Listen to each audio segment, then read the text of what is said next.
Friends, இன்றைக்கி நம்ம பார்க்க போகிற ரெசிபி பாவக்காய் புளிக்குழம்பு. அடுத்து நம்ம வெங்காயத்தையும் கட் பண்ணிக்கலாம். 3 டேபிள் ஸ்பூன் அளவுக்கு கடலை எண்ணெய். எண்ணெய் காஞ்சதும் கடுகு சேர்த்துக்கலாம். வெந்தயத்தை சேர்த்துக்கலாம். 2 போல் காஞ்ச மிளகாய் சேர்த்துக்கலாம். 15 பல்லு போல் பூண்டு சேர்த்துக்கலாம். பொடியாக கட் பண்ண வெங்காயத்தை சேர்த்துக்கலாம்.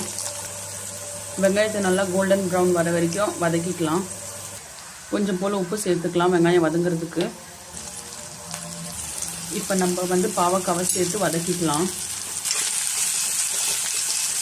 பாவக்காவுக்கு தேவையான அளவுக்கு உப்பு சேர்த்து வதக்கிக்கலாம். வீட்டு குழம்பு மிளகாத்தூள் 2 ஸ்பூன் சேர்த்துக்கலாம். 1/2 டீஸ்பூன் அளவுக்கு தனி மிளகாத்தூள். எல்லாம் ஒரு சேர நல்லா கலந்து விட்டு வதக்கிக்கலாம். தேவையான அளவுக்கு புளி கரைசலை சேர்த்துக்கலாம்.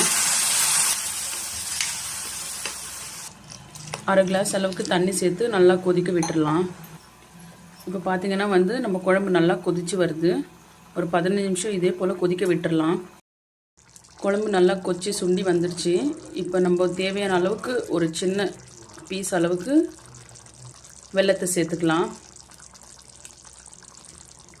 வெல்லம் கரைஞ்சி ஒரு 5 நிமிஷம் கொதிச்சா போதும், நம்ம இறக்கிடலாம். இப்போ பார்த்திங்கன்னா நம்ம குழம்பு தயாராகிடுச்சு. இந்த பாவக்காய் புளிக்குழம்பு நம்ம ஃப்ரிட்ஜில் ஸ்டோர் பண்ணி ஒரு வாரம் வச்சு கூட சாப்பிட்லாம். இப்போ பார்த்திங்கன்னா நம்ம நிறையவே ஜங்க் ஃபுட்ஸ் எல்லாம் அதிகமாக சாப்பிடுவோம்.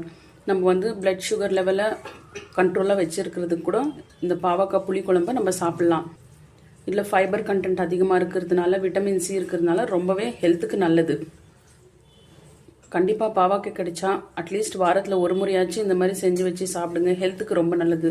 பிடிச்சிருந்தா சப்ஸ்கிரைப் பண்ணுங்கள் ஃப்ரெண்ட்ஸ். தேங்க்யூ.